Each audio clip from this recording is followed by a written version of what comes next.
Quinto paso. Admitimos ante Dios, ante nosotros mismos y ante otro ser humano la naturaleza exacta de nuestros defectos. En todos los 12 pasos de Alcohólicos Anónimos se nos pide ir en contra de nuestros deseos naturales. En todos nos desinflan el ego.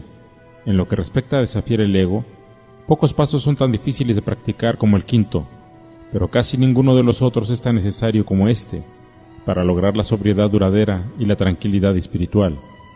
La experiencia de Alcohólicos Anónimos nos ha enseñado que no podemos vivir solo con nuestros problemas apremiantes y con los defectos de carácter que los causan o que los agravan.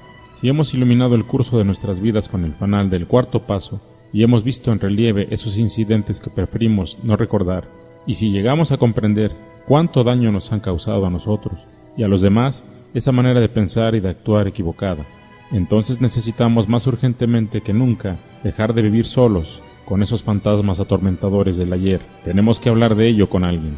Sin embargo, nuestro temor y nuestra renuencia a hacerlo son tales que al principio muchos alcohólicos anónimos tratan de saltar el quinto paso. Buscamos un método más fácil, que generalmente consiste en la admisión general y poco dolorosa de que, cuando bebíamos, éramos muy malos actores. Para redondear la admisión, añadimos descripciones dramáticas de episodios de nuestras borracheras, probablemente ya conocidas de nuestros amigos. Pero nunca decimos nada de lo que realmente nos molesta, produce escozor. Pensamos que no debemos compartir ciertos recuerdos penosos o humillantes. Estos los debemos guardar en secreto. Nadie debe enterarse de ellos. Esperamos llevárnoslos a la tumba. Sin embargo, si se ha de tomar en cuenta la experiencia de Alcohólicos Anónimos, esta no solamente resulta una actitud imprudente, sino peligrosa. De las actitudes confusas, es esta una de las que más dificultades nos causa para la práctica del quinto paso. Algunos no logran ninguna sobriedad y otros recaen periódicamente hasta que pueden decir sus secretos. Hasta algunos de los veteranos de Alcohólicos Anónimos, que ya han estado sobrios por años, suelen pagar caro su descuido de este paso. Nos dirán cómo trataron de llevar la carga solos, cuánto sufrieron con su irritabilidad, ansiedad, remordimiento y depresión, y cómo, buscando inconscientemente alivio, acusaban a sus mejores amigos de aquellos mismos defectos de carácter que ellos trataban de ocultar. Siempre llegaban a la conclusión de que no se consigue ningún alivio confesando los pecados de otros. Todos tuvieron que confesar los propios. Este sistema de admitir nuestros defectos ante otra persona es desde luego muy antiguo.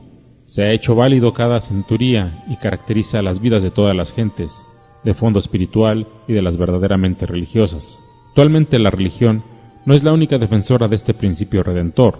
Los psicólogos y los psiquiatras señalan la necesidad imperiosa que tiene todo ser humano de la percepción de su propia personalidad y del conocimiento de las fallas de ésta para poder discutirlo con una persona comprensiva y de confianza. Alcohólicos Anónimos iría más lejos. En lo que se refiere a alcohólicos, la mayoría de nosotros estábamos de acuerdo con esto, pero sin admitir nuestros defectos ante otra persona. No podríamos conservarnos sobrios. Parece claro que la gracia de Dios no llegará a nosotros para expulsar nuestras obsesiones destructivas, mientras no estemos dispuestos a hacer esta confesión de nuestros defectos ante otra persona. ¿Qué es lo que podemos recibir del quinto paso? Por lo pronto, librarnos de esa terrible sensación de aislamiento que siempre hemos tenido. Casi sin excepción, los alcohólicos son torturados por la soledad. Aún antes que nuestra manera de beber empeorará y de que la gente nos empezará a rechazar. Casi todos nosotros ya sufríamos con la sensación de que no pertenecíamos a ninguna parte. O éramos tímidos y no nos atrevíamos a acercarnos a los demás, o éramos propensos a ser buenos chicos, algunos escandalosos, ansiosos de compañía y de que se fijaran en nosotros, sin lograrlo nunca, cuando menos de acuerdo con nuestra manera de pensar. Siempre estaba allí esa misteriosa valla que no podíamos ni brincar ni comprender. Era como si fuéramos actores en un escenario, y que de pronto nos diéramos cuenta de que no sabíamos ni una sola línea de nuestro papel. Esta es una de las razones por las que nos gustaba tanto el alcohol. Nos permitía actuar improvisadamente, pero Baco se convirtió en un boomerang. Finalmente fuimos abatidos y nos quedamos en un aislamiento aterrador. Cuando llegamos a Alcohólicos Anónimos, y por primera vez en nuestras vidas estuvimos entre gentes que parecían comprendernos, la sensación de pertenecer a ella fue muy estimulante. Creíamos que el problema de la soledad ya estaba resuelto, pero pronto descubrimos que si ya no estábamos solos, en el sentido social, aún sentíamos muchos de los viejos tormentos de exclusión. No sentíamos que pertenecíamos a algo, hasta que no hablábamos con entera sinceridad de nuestros defectos y oíamos a otra persona hacer lo mismo. El quinto paso fue la respuesta, fue el principio de un parentesco genuino con el hombre y con Dios. Este paso vital también fue el medio por el cual empezamos a sentir que se nos podría perdonar, sin importar lo que hubiéramos hecho o pensado. Frecuentemente sucedió, cuando trabajábamos en este paso, con nuestros padrinos o nuestros consejeros espirituales que, por primera vez, nos sentimos verdaderamente capaces de perdonar a otros, sin importar la profunda convicción que teníamos de que nos habían hecho daño. Nuestro inventario moral nos había convencido de que era conveniente perdonarlo todo, pero solo fue hasta que abordamos resueltamente el quinto paso cuando supimos que podríamos recibir y otorgar perdón. Otro bien que podemos esperar como resultado de la admisión de nuestros defectos ante otro ser humano es la humildad, palabra frecuentemente mal interpretada.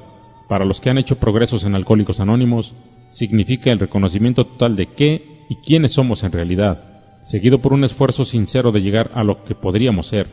Por consiguiente, nuestro primer movimiento práctico hacia el logro de la humildad deberá consistir en el reconocimiento de nuestras faltas. Ningún defecto podrá corregirse si no vemos con claridad en qué consiste. Pero tendremos que hacer algo más que ver. El objetivo que nosotros logramos en el cuarto paso fue, después de todo, solamente un vistazo. Todos miramos, por ejemplo, que nos faltaba honradez y tolerancia, que a veces nos acosaba la lástima por nosotros mismos, o los delirios de grandeza. Pero aunque esta experiencia fue humillante, no quiere decir necesariamente que hubiéramos adquirido humildad verdadera. Aunque ya habíamos reconocido nuestros defectos, todavía estaban allí. Algo tenía que hacerse a este respecto, y pronto descubrimos que aunque estuviéramos dispuestos a librarnos de ellos, nosotros solos no podríamos eliminarlos. Las principales ganancias que obtenemos bajo la influencia del quinto paso son mayor realismo y, por consiguiente, más honradez para con nosotros mismos. Al hacer el inventario, empezamos a sospechar que el habernos estado engañando nos había ocasionado muchas dificultades. Si casi toda la vida nos habíamos engañado más o menos, ¿cómo podríamos estar seguros de que no lo seguíamos haciendo? ¿Cómo podíamos estar seguros de que habíamos catalogado con certeza nuestros defectos y de que los habíamos admitido con realidad ante nosotros mismos?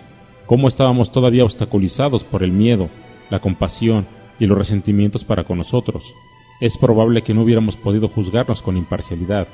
El sentimiento exagerado de culpabilidad y de remordimiento pueden hacernos exagerar y dramatizar nuestras faltas. O la cólera y el orgullo lastimado pueden formar una cortina de humo tras la que ocultamos algunos de nuestros defectos, mientras culpamos de ellos a otras personas. Posiblemente también nos estorbaban muchos obstáculos grandes y pequeños que no sabíamos que teníamos. Allí se nos hizo evidente que no sería suficiente un autoavalúo solitario y la admisión de las faltas basadas en eso únicamente. Necesitaríamos ayuda de fuera, la ayuda de Dios y la de otro ser humano, para con entera certeza averiguar y admitir la verdad acerca de nosotros mismos. Solamente ventilando nuestras vidas sin retener nada, solamente estando dispuestos a recibir consejos y a aceptar ser dirigidos, podremos ir por el camino de la debida manera de pensar, de la honradez sólida y de la humildad genuina. A pesar de todo, muchos de nosotros nos quedamos atrás. Decíamos, ¿por qué ese Dios, tal como cada quien lo concibe, no nos dice dónde está nuestro error? Si en primer lugar el Creador fue quien nos dio nuestras vidas, Él debe saber al detalle nuestras equivocaciones. ¿Por qué no hacemos esas admisiones directamente ante Él? ¿Para qué necesitamos incluir a otras personas en esto? En esta etapa, las dificultades que se presentan al procurar que nuestro trato con Dios sea el debido son dobles. Aunque al principio nos sorprendemos de que Dios sepa todo lo que se relaciona con nosotros, pronto nos acostumbramos a ello. ¿Quién sabe por qué? El encontrarnos solos con Dios no nos parece tan embarazoso como enfrentarnos a otra persona. Nuestra buena voluntad de ventilar nuestras dificultades no pasa de ser teórica, hasta que no nos sentamos y hablamos de lo que tanto tiempo hemos ocultado. Cuando somos honrados con otras personas, se confirma que hemos sido honrados con Dios y con nosotros. La segunda dificultad es esta. Nuestro racionalismo y nuestras creencias motivadas por el deseo pueden tergiversar aquello que nos llegó si estamos solos. El beneficio que se obtiene al hablar con otra persona consiste en que podremos recibir directamente de ella los comentarios que haga y los consejos que nos dé con respecto a nuestra situación, y en que no habrá en nuestras mentes ninguna duda acerca de la naturaleza de esos consejos.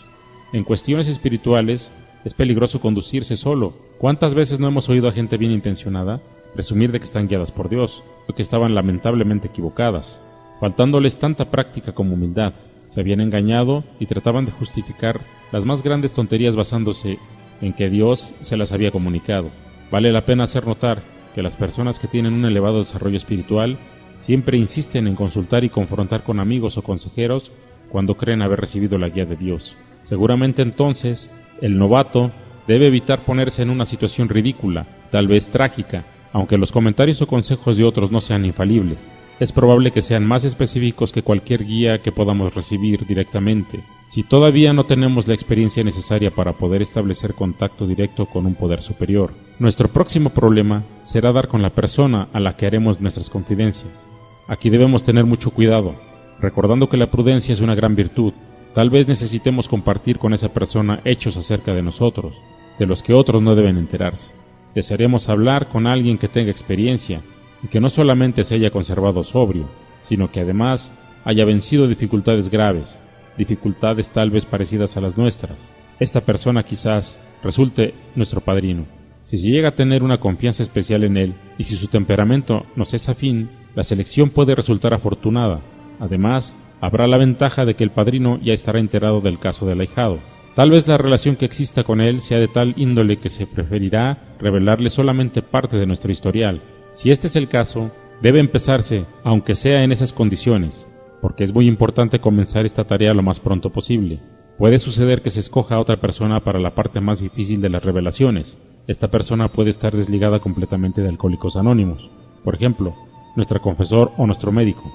Para algunos de nosotros, una persona completamente extraña puede a veces darnos el mejor resultado. Las verdaderas pruebas de la situación lo son la buena voluntad para confiarse y la completa confianza en la persona con la que se compartirá el primer autoexamen preciso.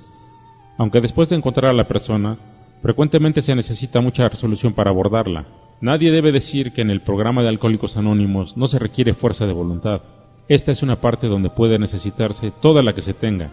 Felizmente, lo más probable es que nos espere una agradable sorpresa, después de explicarle cuidadosamente a la persona que se ha escogido lo que se solicita de ella y de que ésta se dé cuenta de la ayuda que puede prestar. La conversación será fácil y animada, siempre que el interesado no retenga nada. Sentirá un gran alivio. Las emociones que han estado aprisionadas por años se liberan y se desvanecen al ser expuestas. A medida que cede el dolor, lo reemplaza una tranquilidad reparadora, y cuando se combinan así la humildad y la serenidad, algo grande está a punto de ocurrir. Más de un alcohólico anónimo ha sido agnóstico o ateo. Nos ha dicho que fue en esta etapa del quinto paso cuando por primera vez sintió la presencia de Dios, y hasta esos que ya tenían fe, frecuentemente estuvieron conscientes de la presencia de Dios como nunca antes la habían sentido. Este sentimiento de ser uno con Dios y con el hombre, este surgimiento del aislamiento a través del honrado compartimiento de nuestra terrible carga de culpabilidad, nos conduce a un estado de tranquilidad en el que podemos prepararnos para dar los siguientes pasos y lograr la sobriedad plena y significativa.